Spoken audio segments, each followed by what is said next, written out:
So we'll start off with a brief introduction of who I am, just a little bit about myself.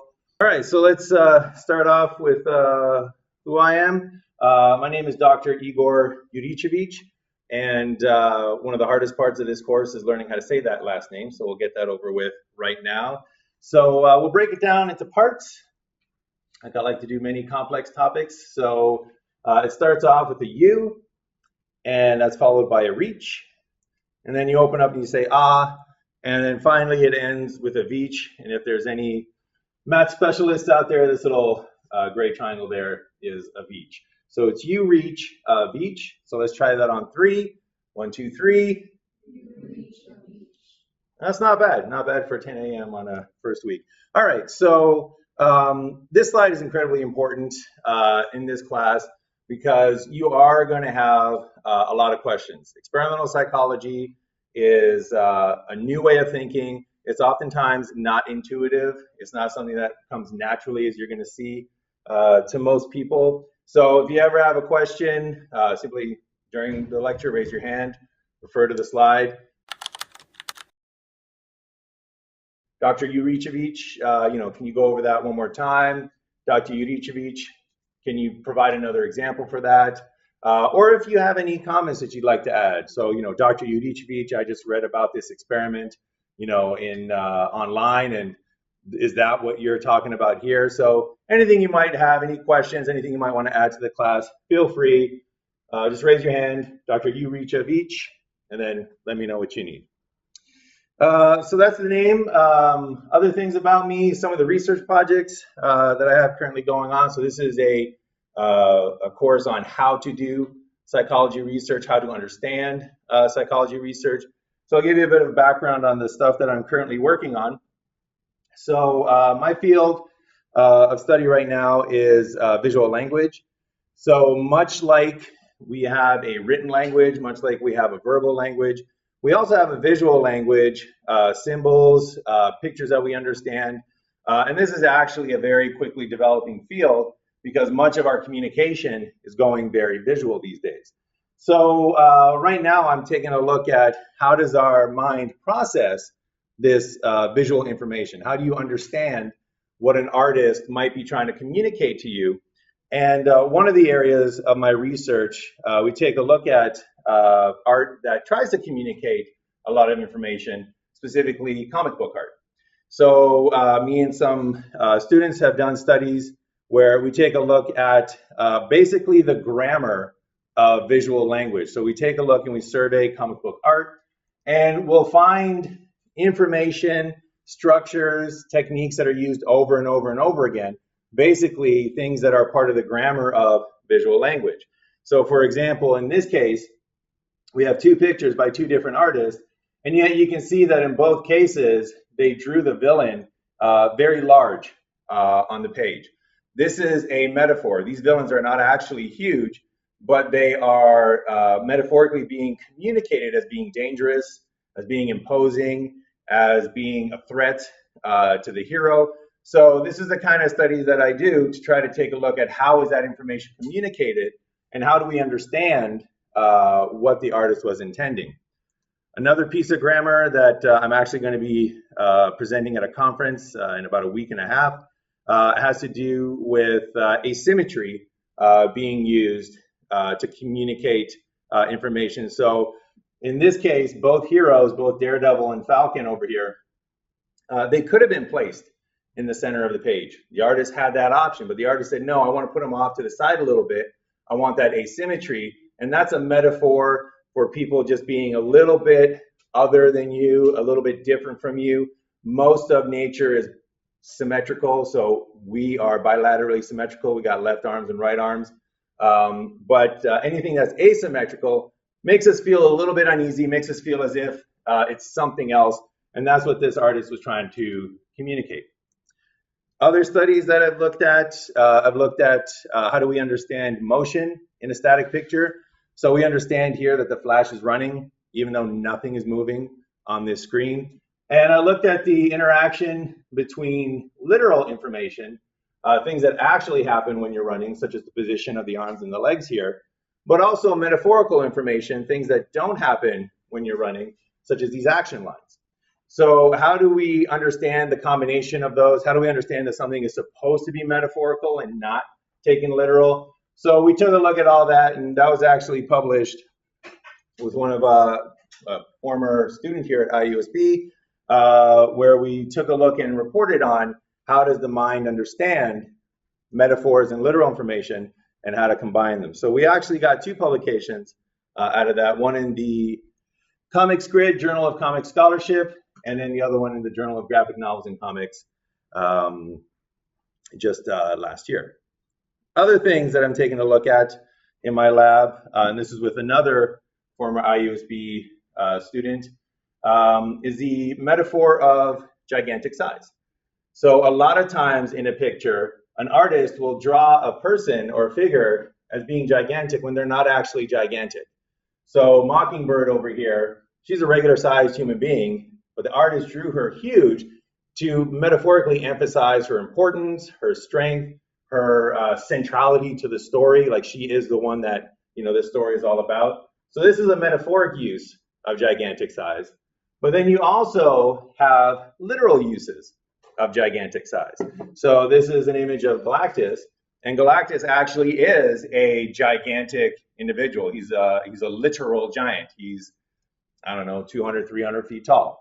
So how do we as viewers understand that this is to be taken metaphorically, whereas this is going to be taken literally, right? So just the same way in language, when you say you're talking to your friend and you're like, oh, John has a heart of stone, right? We understand that's metaphor. They mean that John is emotionless, he's cold, he's ruthless. They don't mean that John needs to be rushed to the hospital for an operation, right, because his heart is stone. So how do we understand that visually? This is metaphorical, this is literal. So we took a look at that, and this will also be something I'm going to be presenting at the conference. And this was actually also published with a student of mine in the International Journal of Comic Art. And then just one last little thing, just to kind of show you the kind of experimental psychology that you can do with the skills that you learn here in this class. Everybody kind of understands this metaphor here, light bulb above the head. This individual just had a great idea. But how does that metaphor kind of spread throughout a visual language? How does that metaphor become something that is incorporated into the visual language? So how does it become like a saying or phrase or an idiom? That was the latest piece of research that I did. And I looked at a metaphor that is known as close-up eye asymmetry.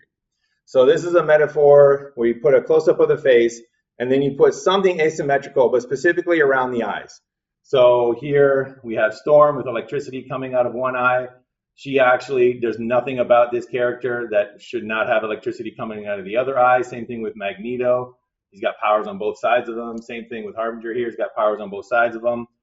And then you also have instances where from the composition, artists put things on one side or the other. So this skull here could have been right in front of the face. The artist said, no, I want to cover a part of the face. I specifically want to cover the eye.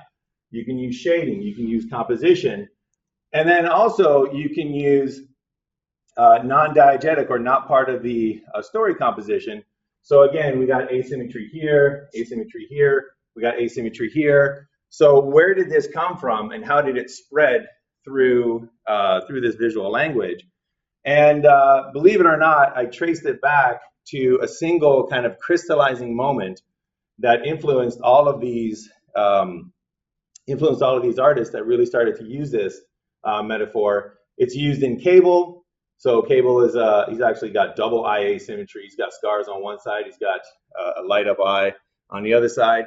And these use of these metaphors can actually be traced back to an image that David Bowie had back in 1974 on his cover for Aladdin Sane. So children who are at the right age, in between 9 and 13 years old, who were artistic, who saw this image, they were impacted. They had this crystallizing event where that influenced their artistic trajectory. And then in the 90s, when they started to really have their greatest output, so artists typically have their most exciting or most productive work in their 30s, when these artists came up in their 30s, that's when this metaphor just kind of exploded. So there's evidence that it all has to do with that one image. And that was published also in the Comics Grid. And to my knowledge, that's the only time that this has ever been done, where people have traced back a metaphor, not to the first time that it was used, but to that crystallizing experience that had it explode in terms of popularity. So all of that has to do with experimental techniques, experimental analyses, experimental psychology, everything that you're going to be learning about in this course. So any questions about any of that before we turn to some other things? Make sense? All right, one last thing about me before we turn to other things. So the National Alliance on Mental Illness has this program called Stigma Free. It's an effort to try to battle the stigmas that are attached to mental illnesses, mental disorders, to kind of, lift the veil off of these so that people don't feel intimidated if they have a mental illness. So in that spirit, last thing I'll let you know about myself is that I do battle depression, and it's better now, but it wasn't just a couple years ago. So just to kind of show you the trajectory and what can happen when you suffer from depression. This is a timeline up until spring of last year. So that's when I started here at IUSB. That, in the spring of 2012, was when I was formally diagnosed with depression. And one of the reasons that I always want to make sure that, I talk about this and that stigma-free initiative is so important is that I was diagnosed with depression right there, but I was battling depression for a long time prior to that, because like so many people with a mental illness, I did not seek help. I felt embarrassed. I felt that I'd be judged by the world. So I stayed silent and suffered for way too long. Finally diagnosed with depression, thanks to my wife. And then I was on a prescription. I was on cognitive behavioral therapy. I had my final prescription filled in the spring of 2013. I wish that that was the end of it, that I could say, hey, I'm depression free, but really recovery takes a while, and I'm still in the process of recovery. There's some good things, there's some steps back, steps forward. But just to kind of show you what can happen, and just to encourage anybody that might be going through this or might know somebody that's going through this, that there is light on the other side of the tunnel. One of the ways that they measure productivity at a university is how many publications do you have? How many peer-reviewed, how many non-peer-reviewed publications? How much of your research are you getting out there into the world, into these scientific journals? Well, I had one publication in the fall of 2012, and then I had nothing for the longest time until I was into my recovery, until things got better. And then in the spring, of 2016, I had two publications. Later on in that year, I had another publication. And then in 2017, I had another 5. So you can see the difference, right? You can see battling with depression, doing much better. So there is light at the end of the tunnel. There is stuff that you can get help with. And the one thing I want to make everybody know is that this is not something that you can just snap out of yourself. This is not something that you can just will yourself out of.